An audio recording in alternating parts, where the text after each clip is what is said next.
Oh, here's a little quick experiment.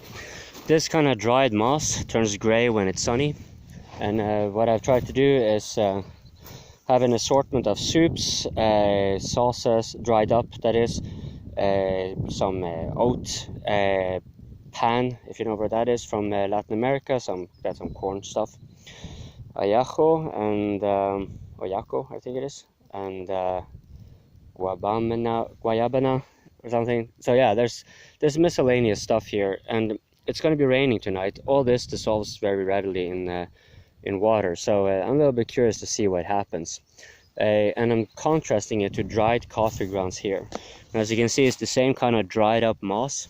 And I'm just going to, and here I have some rice that had expired. It's not on the gray moss, but the idea here is to see if I expect the moss under to get choked and die.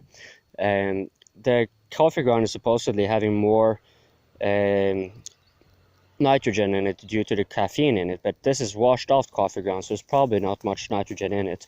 Here, on the other hand, you will have like things like eggs and stuff with protein, and that does have nitrogen in it. So it might be greener here than there, but in any event, I expect the moss to die out.